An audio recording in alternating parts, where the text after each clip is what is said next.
Hello, everyone. Tonight, courtesy of a request of one of my listeners, we will be reading The Little Mermaid by Hans Christian Andersen.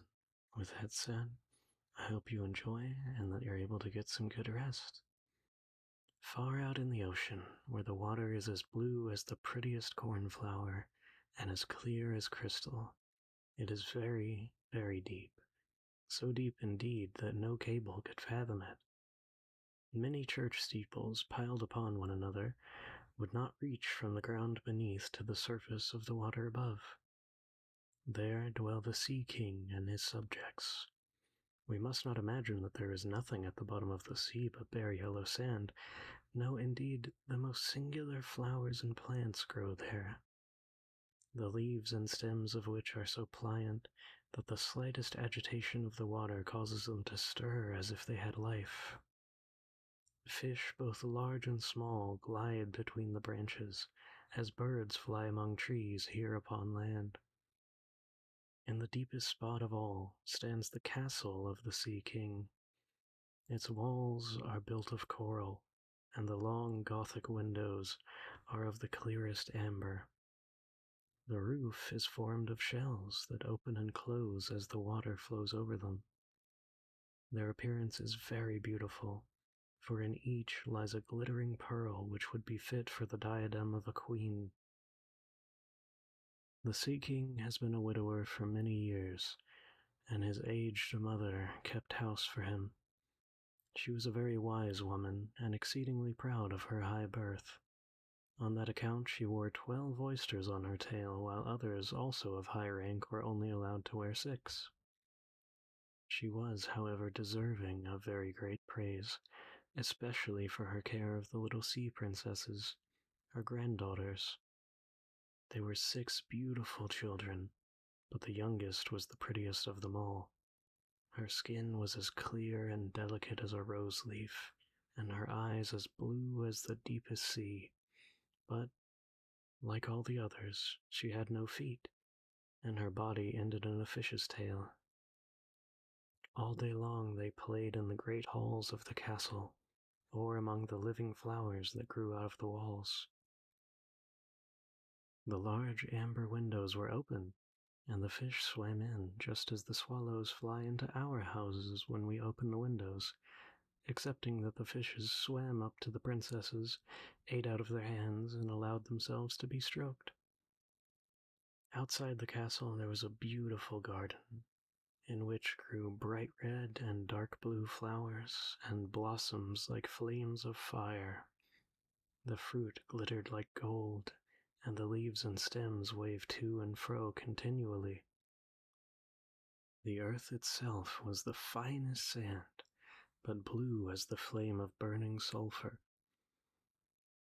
Over everything lay a peculiar blue radiance, as if it were surrounded by the air from above, through which the blue sky shone, instead of the dark depths of the sea.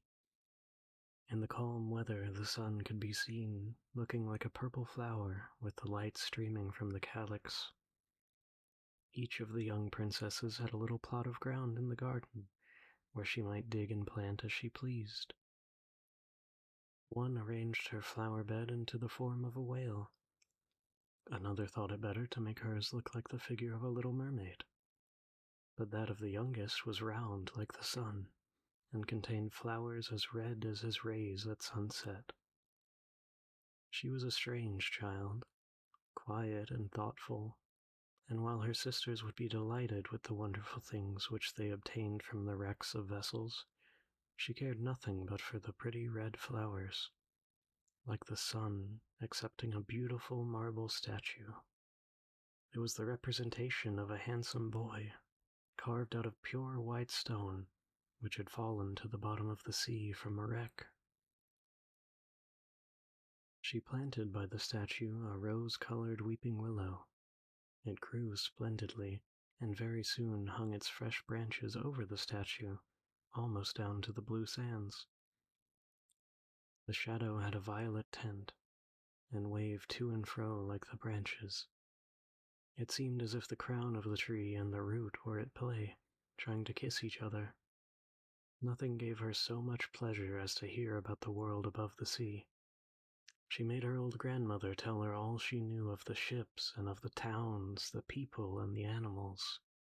To her, it seemed the most wonderful and beautiful to hear that the flowers of the lands should have fragrance, and not those below the sea, that the trees of the forest should be green, and the fishes among the trees could sing so sweetly that it was quite a pleasure to hear them.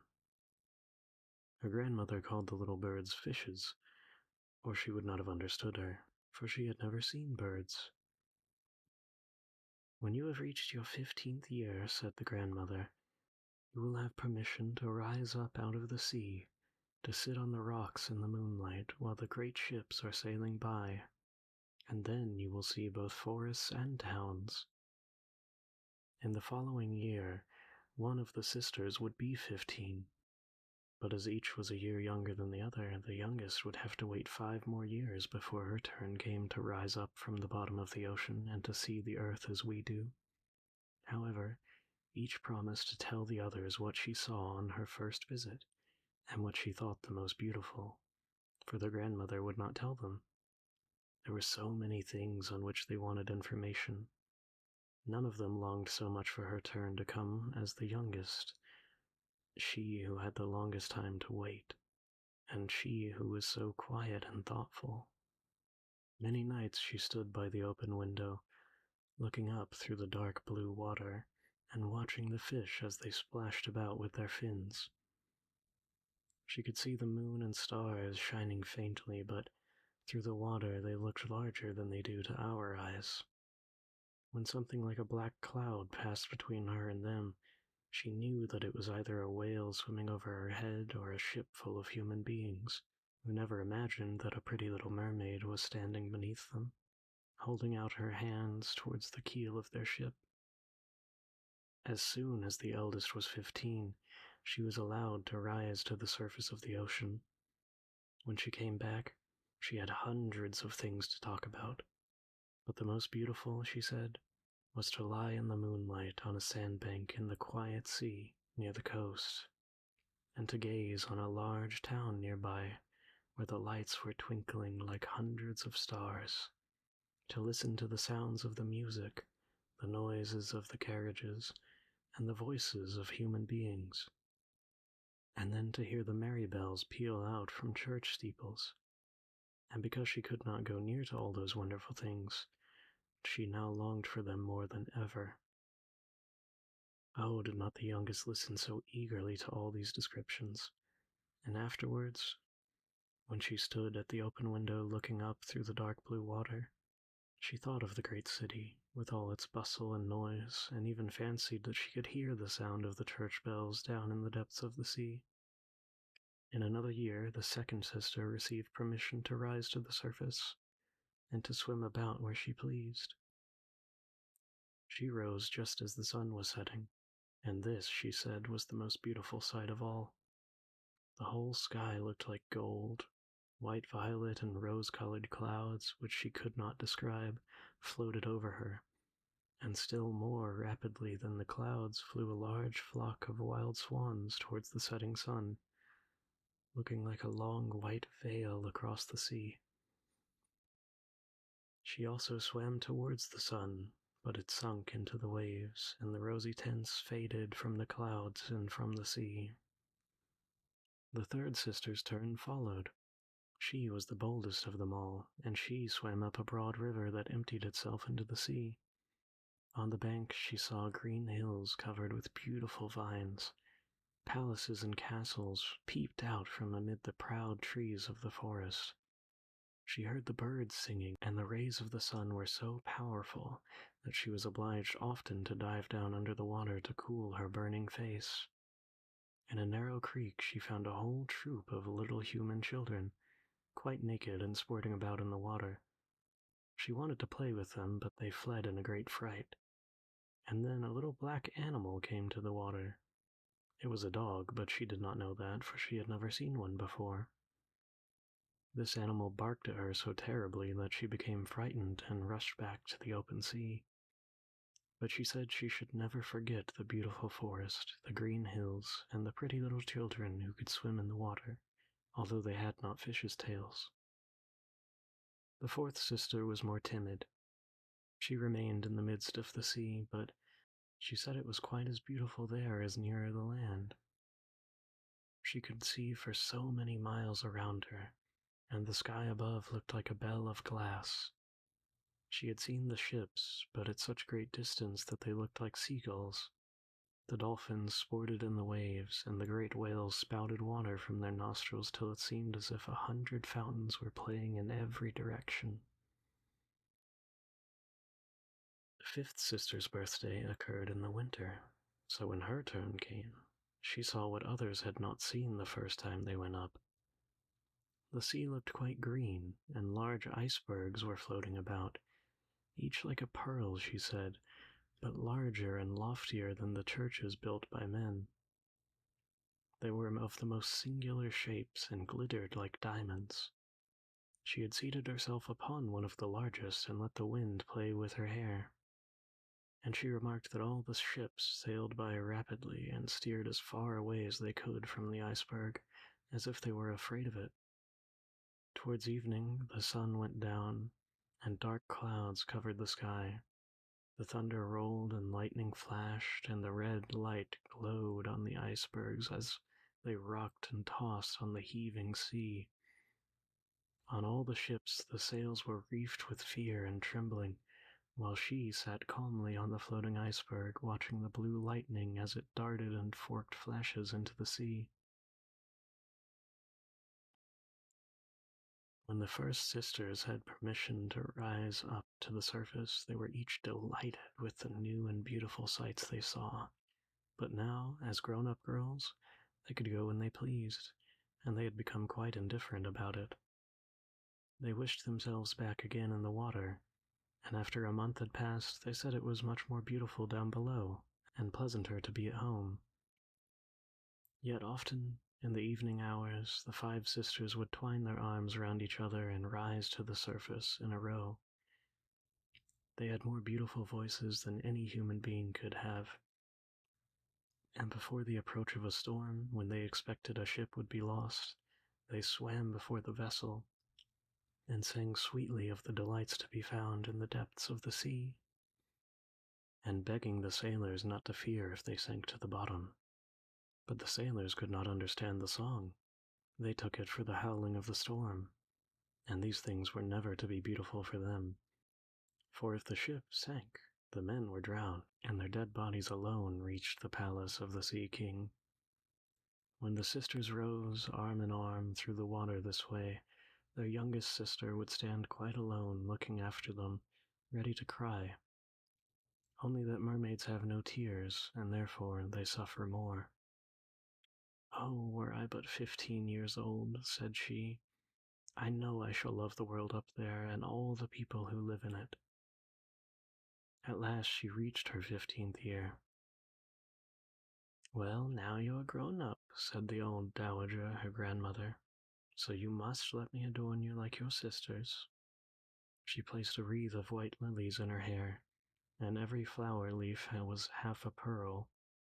Then the old lady ordered 8 great oysters to attach themselves to the tail of the princess to show her high rank. "But they hurt me so," said the little mermaid. "Pride must suffer pain," replied the old lady.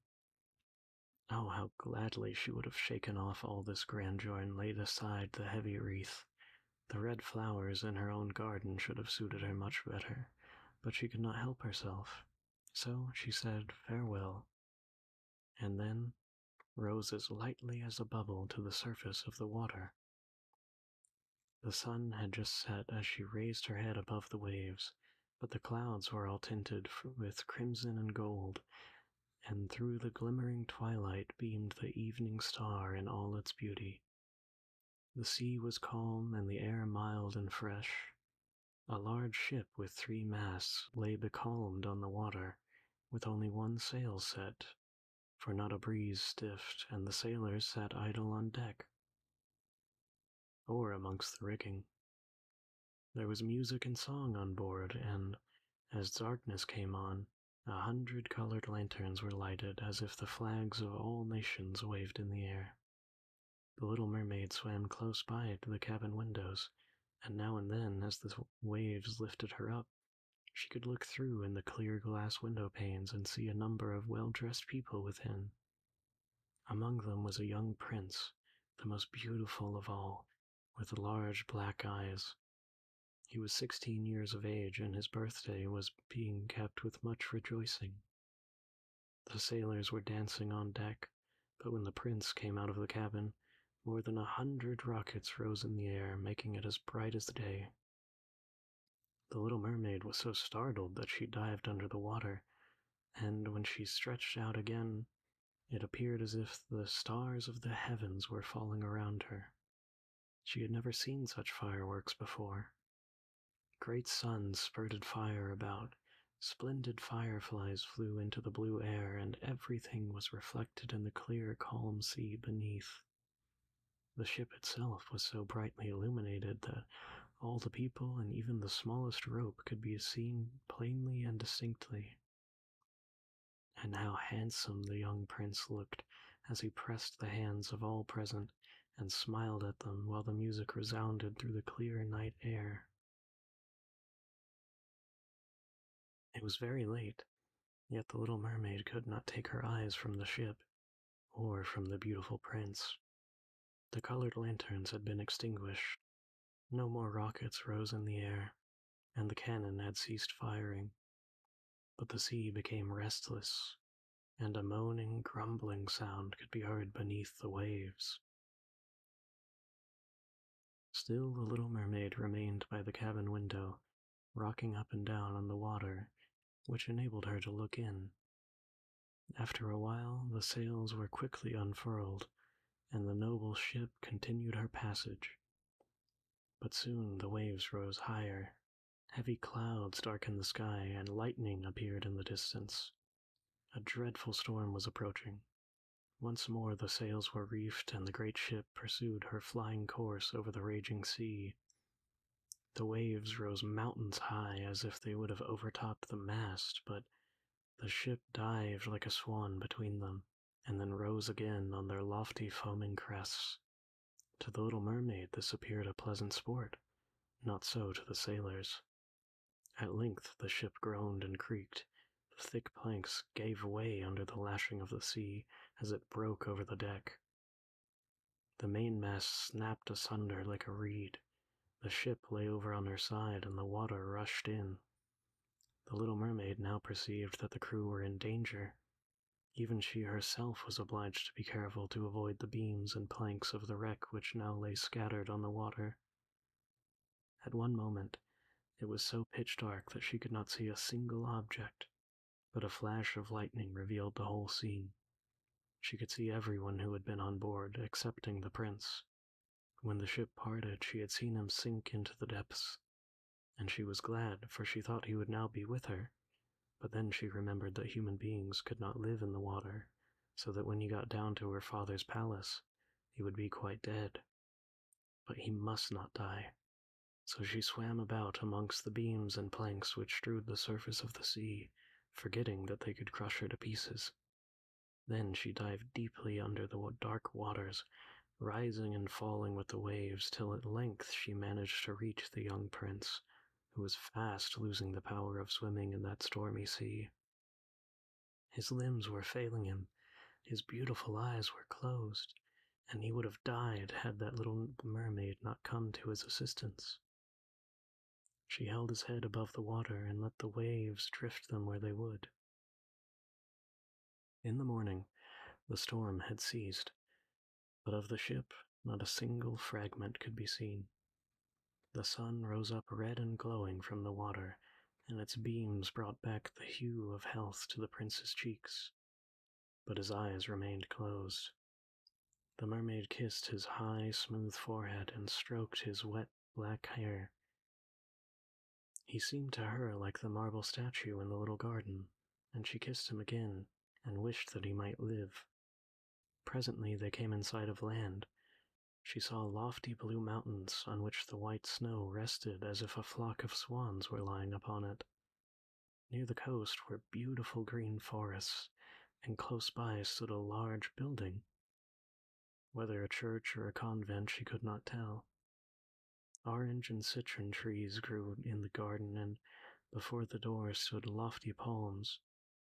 The sea here formed a little bay in which the water was quite still, but very deep, so she swam with the handsome prince to the beach, which was covered with a fine white sand, and there she laid him in the warm sunshine, taking care to raise his head higher than his body. Then the bells sounded in the large white building, and a number of young girls came into the garden. The little mermaid swam out farther from the shore and placed herself between some high rocks that rose out of the water. Then she covered her head and neck with the foam of the sea so that her little face might not be seen, and watched to see what would become of the poor prince. She did not wait long before she saw a young girl approach the spot where he lay. She seemed frightened at first, but only for a moment. Then she fetched a number of people, and the mermaid saw that the prince came to life again, and smiled upon those who stood round him. But to her he sent no smile. He knew not that she had saved him. This made her very unhappy, and when he was led away into the great building, she dived down sorrowfully into the water and returned to her father's castle. She had always been silent and thoughtful, but now she was so more than ever. Her sisters asked her what she had seen during her first visit to the surface of the water, but she would tell them nothing. Many an evening and morning did she rise to the place where she left the prince. She saw the fruits in the gardens ripen till they were gathered, and the snow on the mountain tops melt away. But she never saw the prince, and therefore she returned home, always more sorrowful than before. It was her only comfort to sit in her own little garden and fling her arm round the beautiful marble statue which was like the prince. But she gave up tending her flowers, and they grew in wild confusion over the paths, twining their long leaves and stems round the branches of the trees, so that the whole place became very dark and gloomy. At length she could bear it no longer, and told one of her sisters all about it. The others heard the secret, and very soon it became known to two mermaids whose intimate friend happened to know who the prince was. She had also seen the festival on board the ship, and she told them where the prince came from and where his palace stood. "Come, little sister," said the other princesses. Then they entwined their arms and rose up in a long row to the surface of the water, close by the spot where they knew the prince's palace stood. It was built of bright yellow shining stone, with long flights of marble steps, one of which reached quite down to the sea. Splendid gilded cupolas rose over the roof. Between the pillars that surrounded the whole building stood lifelike statues of marble. Through the clear crystal of the lofty windows could be seen noble rooms with costly silk curtains and hangings of tapestry, while the walls were covered with beautiful paintings which were a pleasure to look at. In the center of the largest saloon, a fountain threw its sparkling jets high up into the glass cupola of the ceiling, through which the sun shone down upon the water and upon the beautiful plants growing round the basin of the fountain. Now that she knew where he lived, she spent many an evening and many a night upon the water near the palace. She would swim much nearer to the shore than any of the others ventured to. Indeed, once she went quite up the narrow channel under the marble balcony, which threw a broad shadow on the water. Here she would sit and watch the young prince, who thought himself quite alone in the bright moonlight. She saw him many times of an evening sailing in a pleasant boat, with music playing and flags waving. She peeped out from among the green rushes, and if the wind caught her long silvery white veil, those who saw it believed it to be a swan spreading out its wings. On many a night, too, when the fishermen with their torches were out at sea, she heard them relate so many good things about the doings of the young prince that she was glad she had saved his life when he had been tossed about half dead on the waves.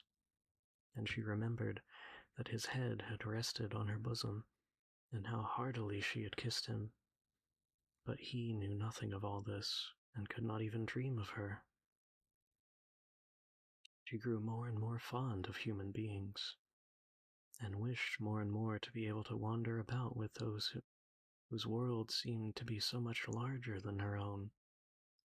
They could fly over the sea in ships and mount the high hills which were far above the clouds, and the lands they possessed, their woods and their fields, stretched far away beyond the reach of her sight.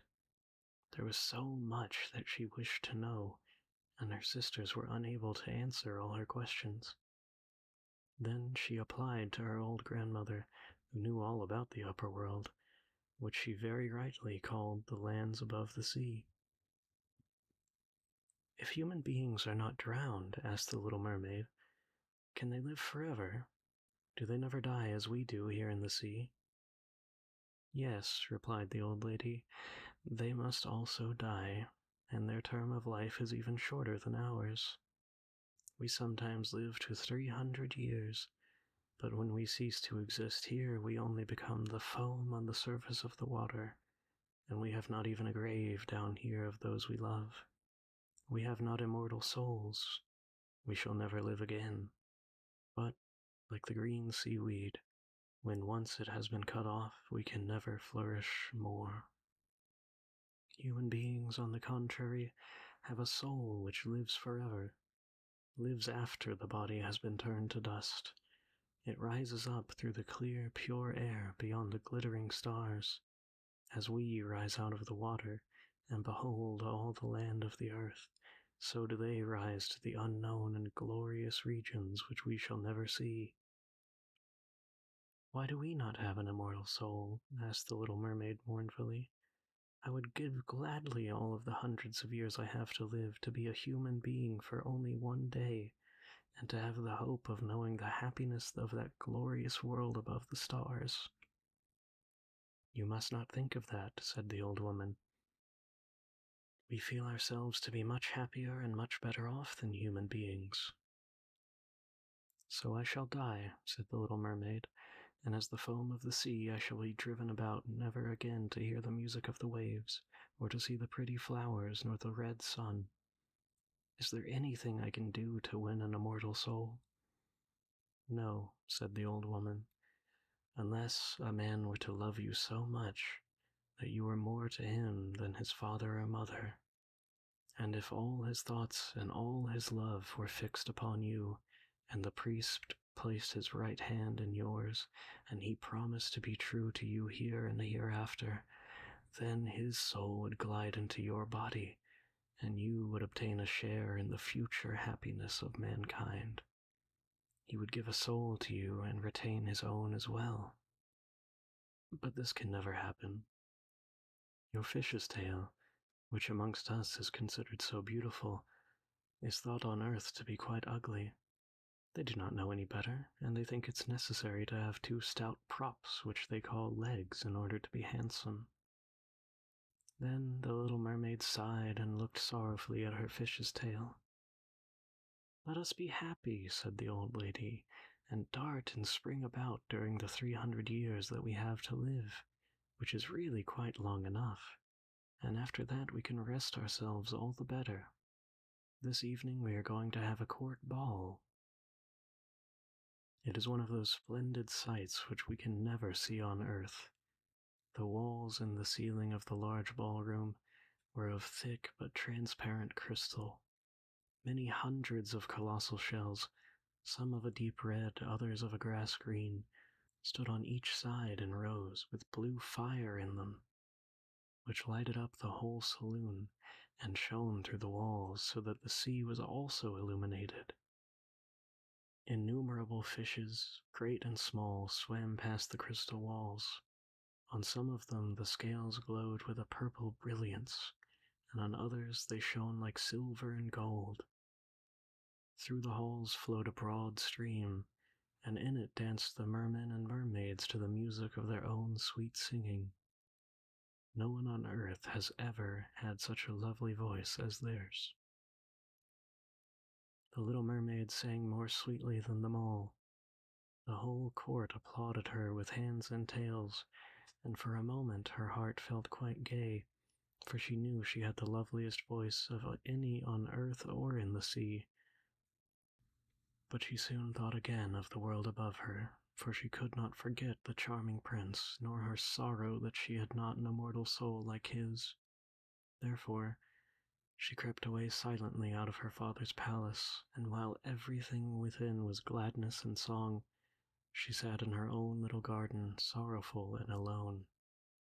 Then she heard the bugle sounding through the water, and thought, "He is certainly sailing above, he on whom my wishes depend, and in whose hands I should like to place the happiness of my life. I will venture all for him, and to win an immortal soul, while my sisters are dancing in my father's palace, I will go to the sea witch, of whom I have always been so much afraid, but she can give me counsel and help." And then the little mermaid went out from her garden, and took the road to the foaming whirlpools behind which the sorceress lived. She had never been that way before. Neither flowers nor grass grew there, nothing but bare gray sand stretched out to the whirlpool, where the water, like foaming mill wheels, whirled round everything that it seized, and cast it into the fathomless deep. Through the midst of these crushing whirlpools, the little mermaid was obliged to pass to reach the dominions of the sea witch, and also, for a long distance, the only road lay right across a quantity of warm, bubbling mire, called by the witch her turf moor. Beyond this stood her house, and the center of a strange forest in which all the trees and flowers were polypi, half animals and half plants.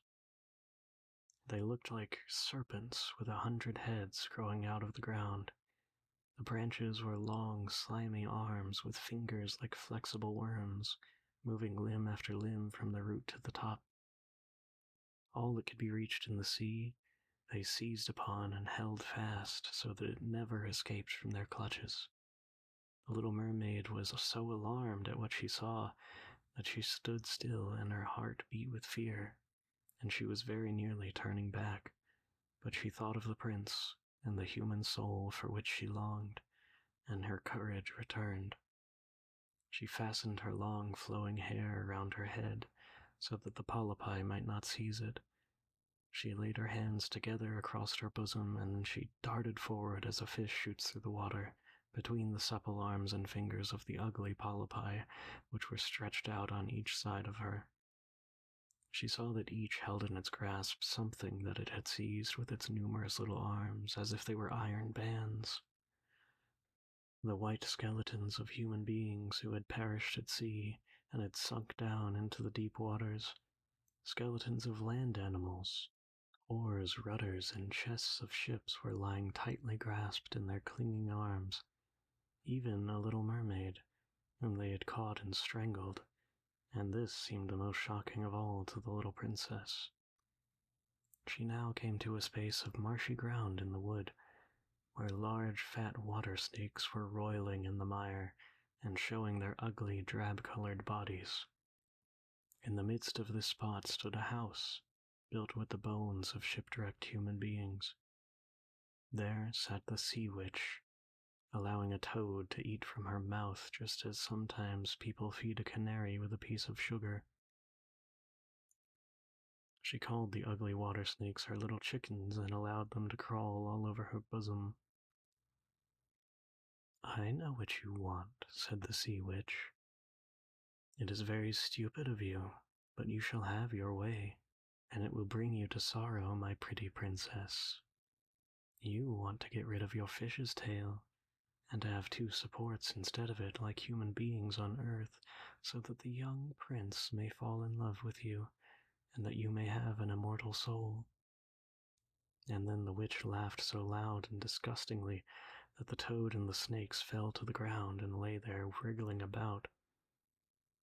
"You are but just in time," said the witch, "for after sunrise tomorrow I should not be able to help you until the end of another year.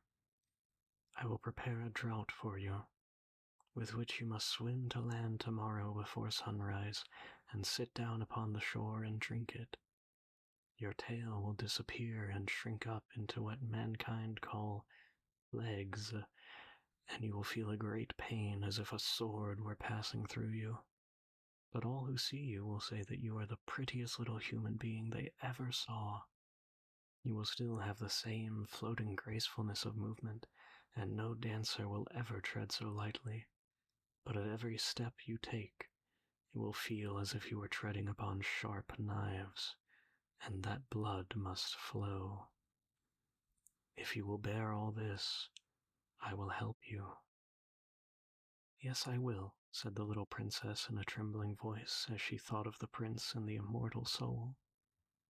"But think again," said the witch, "for when once your shape has become like a human being, you can no more be a mermaid.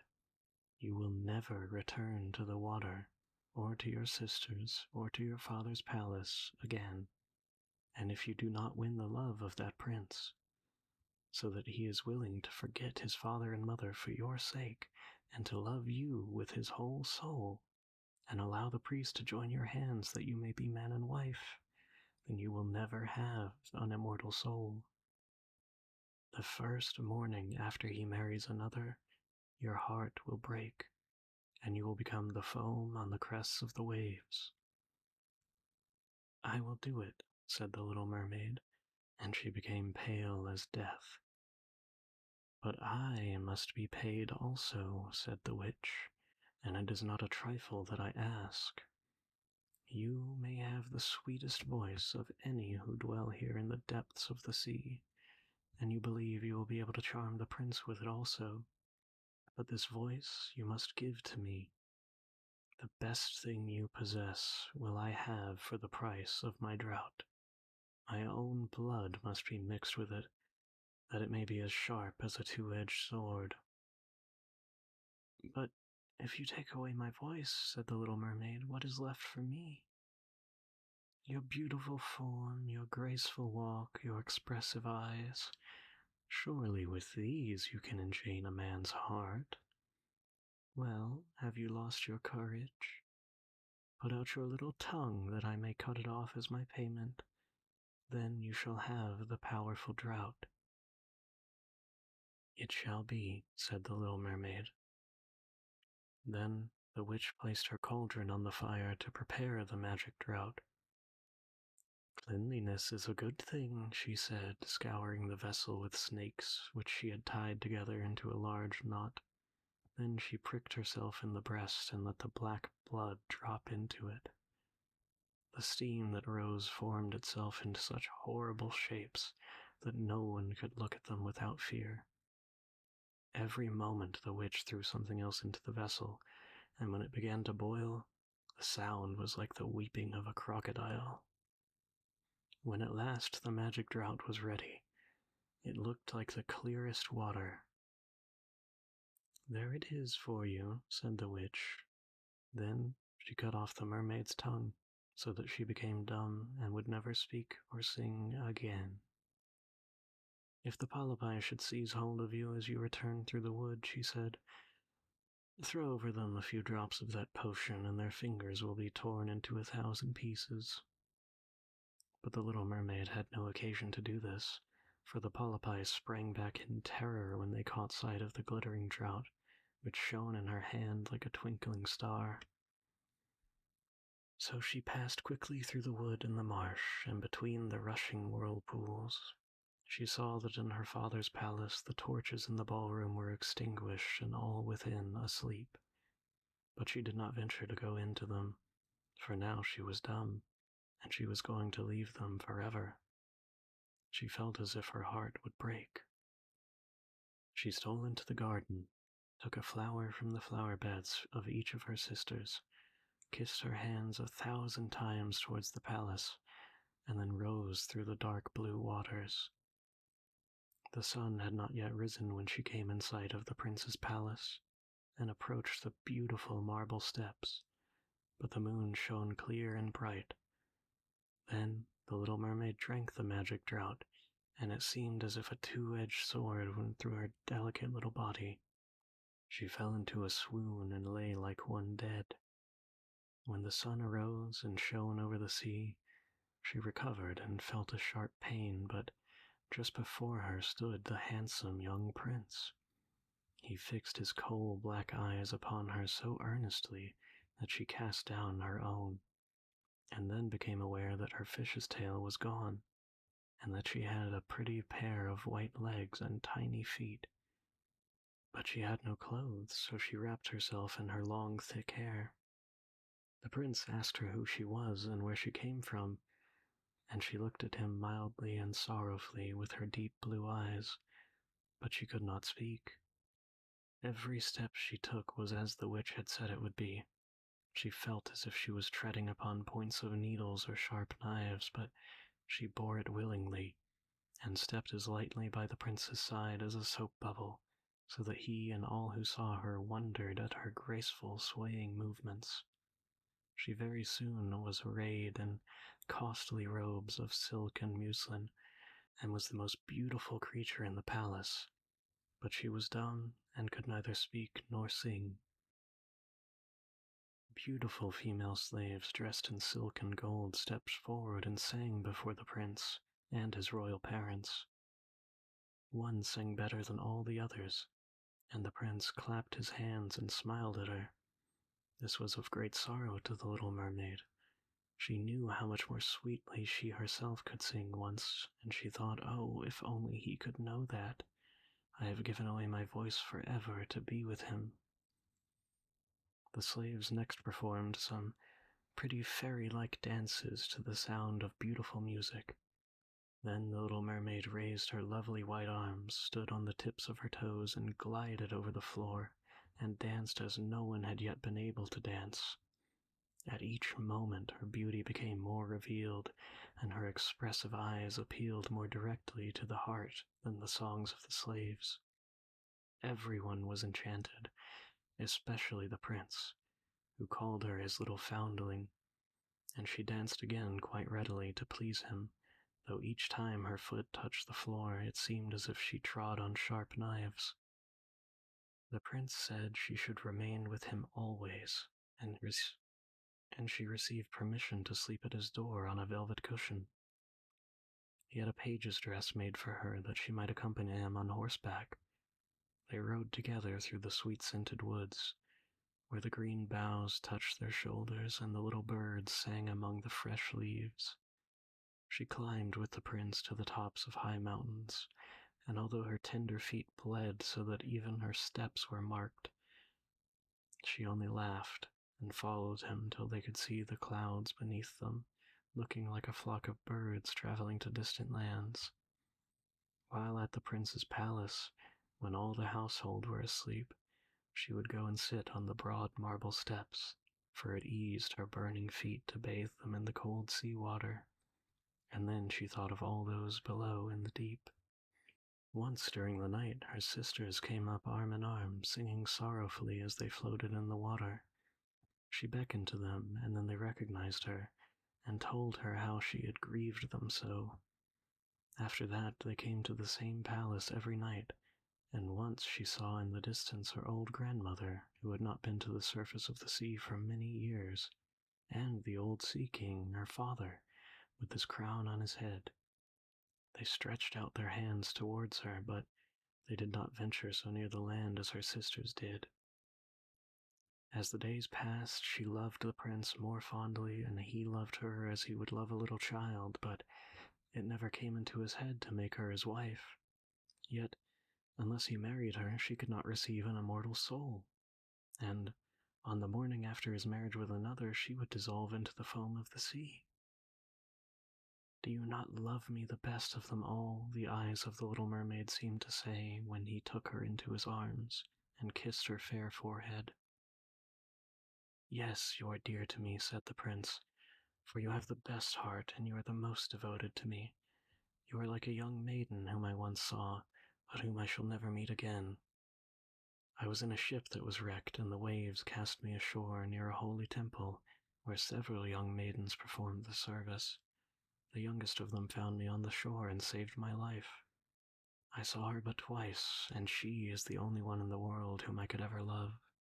But you are like her, and you have almost driven her image out of my mind. She belongs to the holy temple, and my good fortune has sent you to me instead of her, and we will never part. Ah, he knows not that it was I who saved his life, thought the little mermaid. I carried him over the sea to the wood where the temple stands. I sat beneath the foam and watched the human beings came to help him. I saw the pretty maiden he loves better than he loves me. And the mermaid sighed deeply, but she could not shed tears. He says the maiden belongs to the holy temple, therefore she will never return to the world. They will meet no more, while I am by his side and see him every day. I will take care of him and love him and give up my life for his sake. Very soon it was said that the prince must marry, and that the beautiful daughter of a neighboring king would be his wife, for a fine ship was being fitted out. Although the prince gave out that he merely intended to pay a visit to the king, it was generally supposed that he really went to see his daughter. A great company were to go with him. The little mermaid smiled and shook her head. She knew the prince's thoughts better than any of the others. I must travel, he had said to her. I must see this beautiful princess. My parents desire it, but they will not oblige me to bring her home as my bride. I cannot love her. She is not like the beautiful maiden in the temple whom you resemble. If I were forced to choose a bride, I would rather choose you, my dumb foundling with those expressive eyes.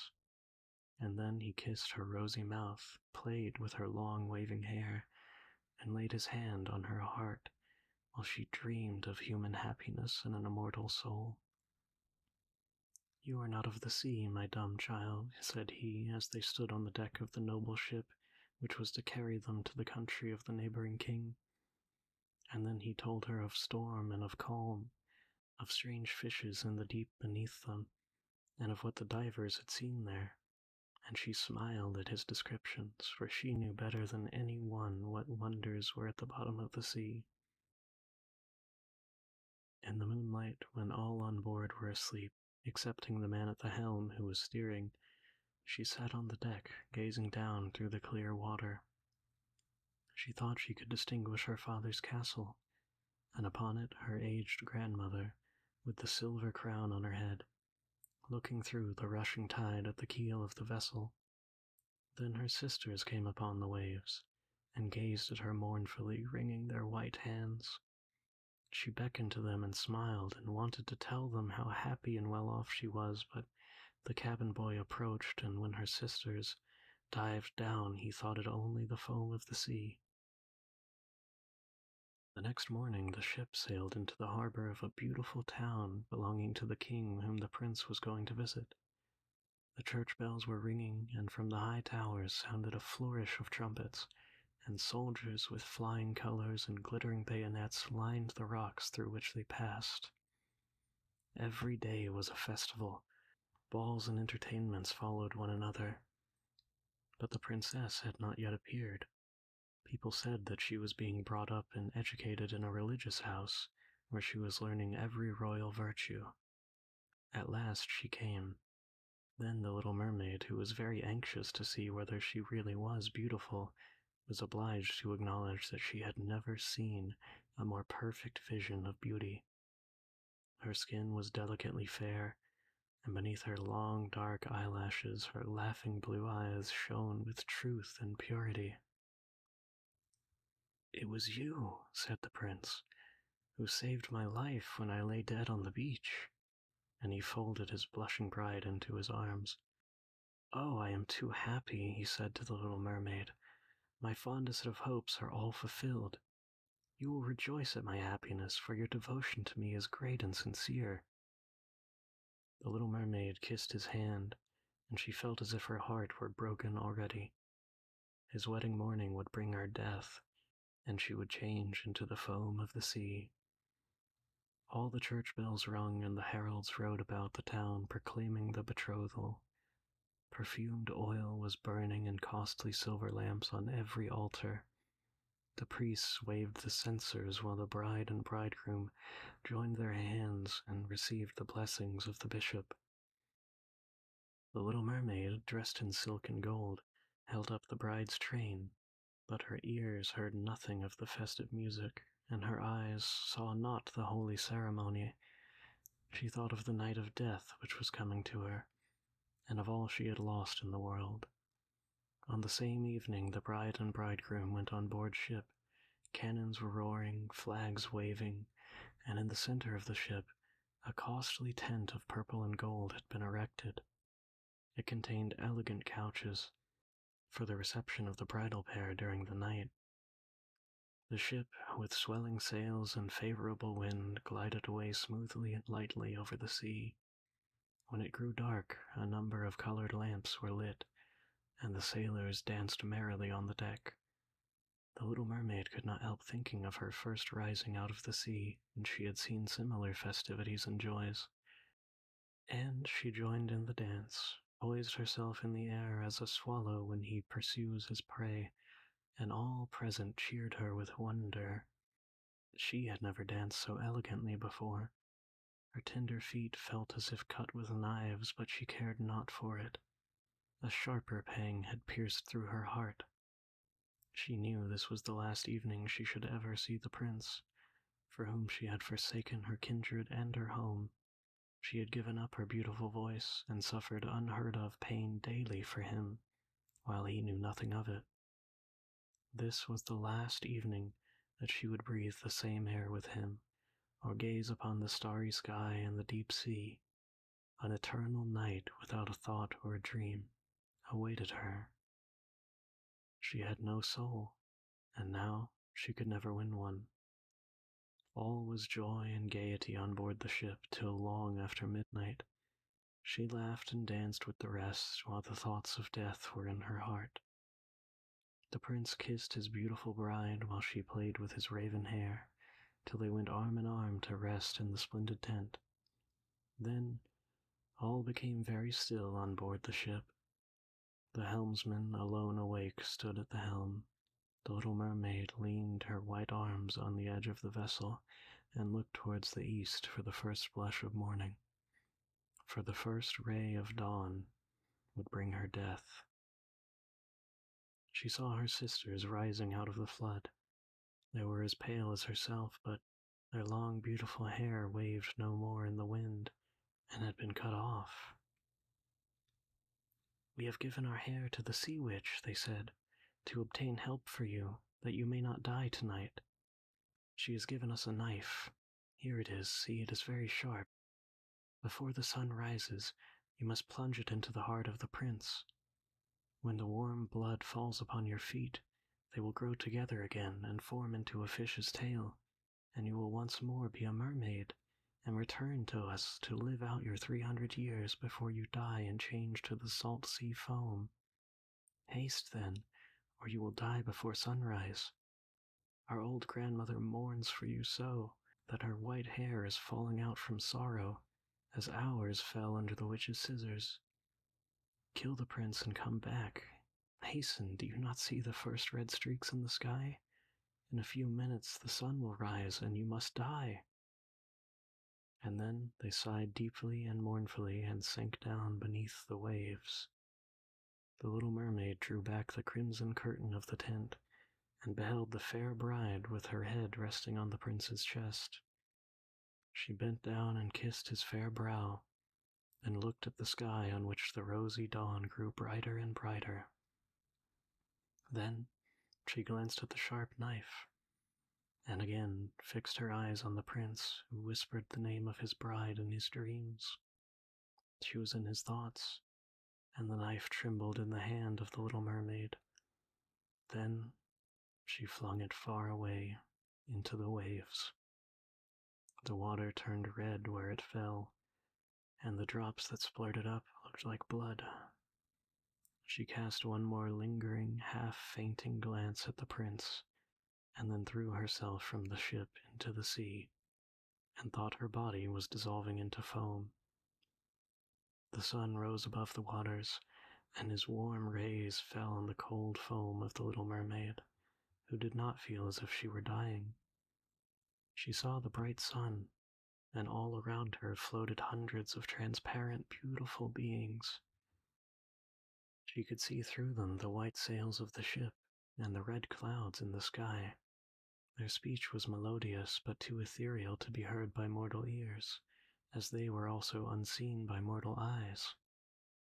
The little mermaid perceived that she had a body like theirs, and that she continued to rise higher and higher out of the foam. "Where am I?" she asked, and her voice sounded ethereal as the voice of those who were with her. No earthly music could imitate it. "Among the daughters of the air," answered one of them. "A mermaid has not an immortal soul, nor can she obtain one unless she wins the love of a human being. On the power of another hangs her eternal destiny. But the daughters of the air, although they do not possess an immortal soul, can, by their good deeds, procure one for themselves. We fly to warm countries and cool the sultry air that destroys mankind with the pestilence. We carry the perfume of the flowers to spread health and restoration.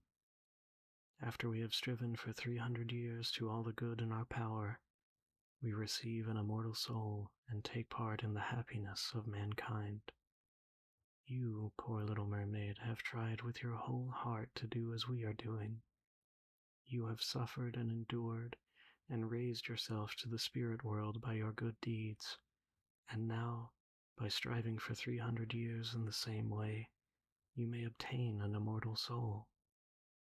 The mermaid lifted her glorified eyes towards the sun and felt them for the first time filling with tears. On the ship in which she had left the prince, there were life and noise. She saw him and his beautiful bride searching for her. Sorrowfully they gazed at the pearly foam, as if they knew she had thrown herself into the waves. Unseen, she kissed the forehead of her bride, and fanned the prince, and then mounted with the other children of the air to a rosy cloud that floated through the ether. "After 300 years, thus shall we float into the kingdom of heaven," said she. "And we may even get there sooner," whispered one of her companions. "Unseen, we can enter the houses of men, where there are children, and for every day on which we find a good child, who is the joy of his parents and deserves their love, our time of probation is shortened. The child does not know, but when we fly through the room, that we smile with joy at his good conduct, for we can count 1 year less of our 300.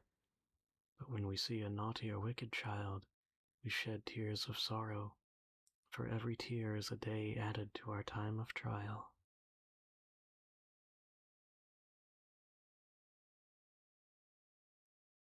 And that was The Little Mermaid. It was also the longest thing I have recorded yet, but it was a blast. I love the story, and I hope you all have enjoyed too. I hope most of you are asleep by now, but either way, sweet dreams, and have a good night.